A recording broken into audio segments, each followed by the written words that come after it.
Dalam proses pemilu yang tersisa, masih ada kemungkinan keterlibatan kekuasaan di dalamnya. Saya ambilkan contoh. Quick Count membantu kita untuk memproyeksi hasil. Dan salah satu hasil yang sekarang sudah tersaji adalah hasil quick count tentang pemilihan legislatif.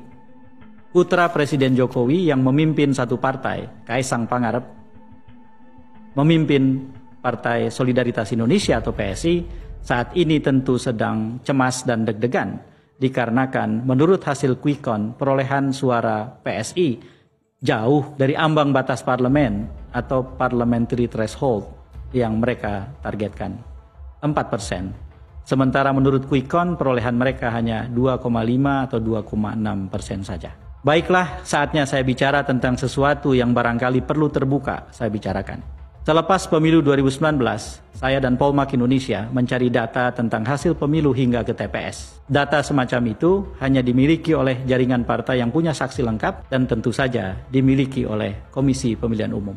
Kami mendapatkan data dari Komisi Pemilihan Umum, baik untuk Pilpres maupun Pileg DPR RI. Saya ingin ceritakan di sini bahwa hasil per TPS untuk pemilihan presiden 2019 lengkap selengkap-lengkapnya. Kami mendapatkan dari seluruh TPS lebih dari 800.000 TPS lengkap tanpa ada yang kurang. Tetapi berbeda dengan hasil pemilihan legislatif. Dalam hasil pemilihan legislatif yang kami terima, ada satu lubang yang sangat serius yang membuat hasil itu tidak lengkap per TPS. Lubang itu adalah tidak adanya angka perolehan pencoblos tanda gambar atau pemilih yang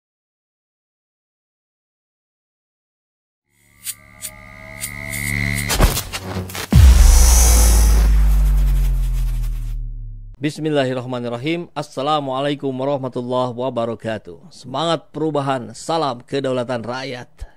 Sahabat SCT, hari ini gempar juga itu ya dengan resminya Kaisang Pangarep ke PSI, partai seputaran bukan partai seputaran ibu kota, kok saya ingatnya itu ya. Partai Solidaritas Indonesia, ya lumayan lah ya, naikin elektabilitas dikit-dikit lah. Walaupun kan kalau ditelusuri lebih lanjut, kehebatan Kaisang, prestasi Kaisang apa nggak ada selain anak presiden. Nah, tapi yang menarik adalah bagaimana yang dilakukan oleh Kaisang ini, saya kira ini yang disebut dengan balelo ya. Menantang titah atasan, membangkang apa yang diperintahkan oleh PDIP. Kan sudah ada kemarin yang bilang, siapa Hasto apa Puan yang bilang nggak boleh itu keluarga di PDIP yang anaknya nggak boleh di luar PDIP. Apalagi PSI bagi PDIP itu seperti apa ya, gulma kali ya. Nempel tenar merahnya sama gitu, ininya sama, ke Jokowinya sama, tapi mengganggu, merusak citra PDIP. Bahkan kalau saya bikin judul ini, Kaisang dicaplok PSI, PDIP dilecehkan Jokowi, sangat boleh jadi. Ini analisa ini mudah sekali ditebak karena kita tahu berkali-kali PDIP itu tidak respect kepada PSI. Menganggap bukan sesuatu yang patut diperhitungkan, menganggap partai kecil dan segala macam, tapi kemudian merangsek terus-menerus nih PSI ini. Saya kira keberhasilan PSI adalah mengganggu PDIP. Kalau tempo hari mencoba menjegal Anies Baswedan tuh gagal lagi, blunder lagi, tapi bagian mengganggu PDIP, saya kira PSI ini cukup berhasil. Video pendek banget ya, 17 detik.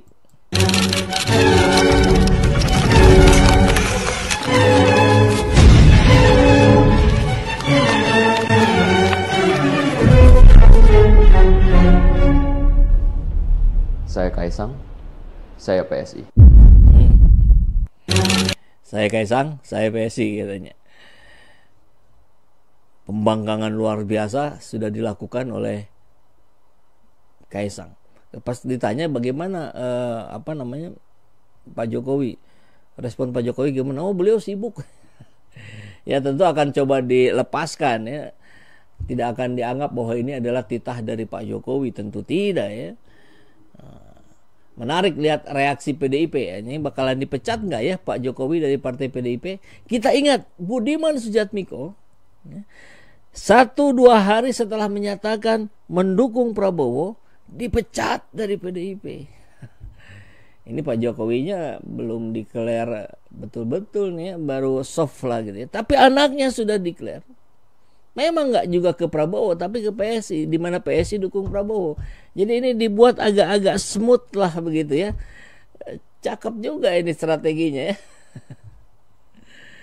Nah, jadi ditanya oleh Adi, ini harusnya sih konsisten aja PDIP. Kalau Budiman Sujatmiko dipecat, berarti yang ini Jokowi dipecat. Kenapa? Karena anaknya dibiarkan masuk PSI, partai lain, bahkan mendukung calon yang tidak didukung oleh PDIP. Luar biasa ini. Dulu katanya anak-anak presiden tidak ada yang tertarik politik. Pret katanya. Oke, saya tidak peduli, Parpo hanya kendaraan. Selamat ya Bang. Oke. Ada Mawar. Mawar biasanya bukan nama sebenarnya ya, sebut saja namanya Mawar katanya begitu. Nah sekarang kita lihat kenapa Kaisang. Wah, ini ada orang-orang yang mencoba membela Kaisang dalam perspektif yang agak berbeda, menarik juga. Kenapa Kaisang gabung PSI? Karena Kaisang tidak mau jadi kacung partai yang dilecehkan seperti dilakukan Megawati sama bapaknya sendiri. Wah, paham kan? Masa gitu aja nggak paham? Terlalu kalau belum paham juga. Nih bagaimana ini karena kalimatnya begini, berarti kan bagaimana Megawati, detik-detik Megawati melecehkan Pak Jokowi. Versi siapa ini namanya? TP Duta. Kita lihat videonya. Pak Jokowi ku udah ngono lho, mentang-mentang. Lah iya, padahal Pak Jokowi kalau nggak ada PDI Perjuangan juga aduh kasihan dah.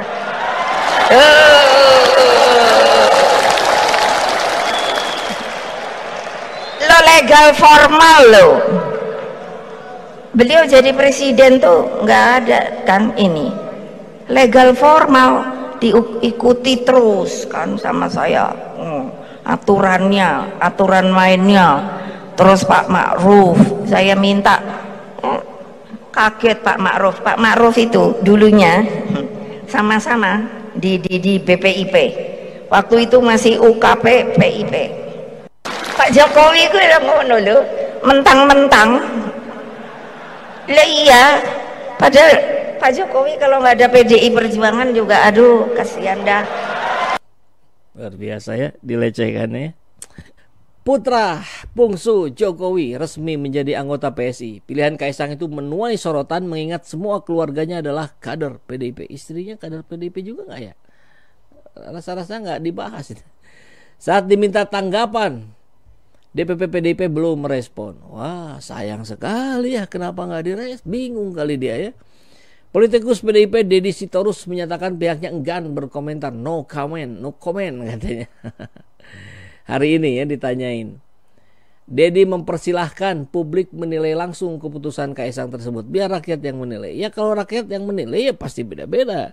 Ada yang seneng gitu ya. Ada yang menyayangkan gitu. Ada yang tepuk tangan gitu. Ada yang gak peduli. Kalau dibiarkan rakyat yang menilai ya begitu. Tapi harusnya kan PDIP bersikap sebagai partai terbesar di Indonesia.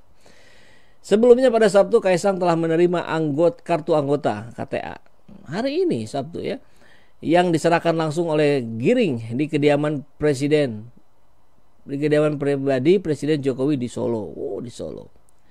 Penyerahan KTA PSI kepada Kaisang dilakukan setelah melakukan pertemuan secara tertutup antara petinggi PSI dengan bos sang pisang di kediaman pribadi Presiden Jokowi di Jalan Kutai Utara Sumber, Banjarsari, Solo. Di kandangnya ini ya luar biasa ini. PSI mau merangsek di Solo juga nih. Pertemuan tersebut berlangsung hampir 1 jam. Bentar kali. Setelah pertemuan tersebut selanjutnya Kaisang yang didampingi Erina Gudono langsung keluar rumah disusul para petinggi PSI mulai dari Ketum, Giring, kemudian Raja Juli dan sebagainya. Selanjutnya Raja Juli menyerahkan plakat KTA PSI Aku PSI Friendship Card kepada Ketum Giring yang kemudian diserahkan langsung kepada Kaisang. Dalam replika KTA PSI berukuran besar memuat nomor KTA milik Kaisang sekian ya. Oh ya. Jadi energi baru. Ya iyalah, memang butuh sosok baru. PSI kan sudah gagal di eranya Giring, malah blunder.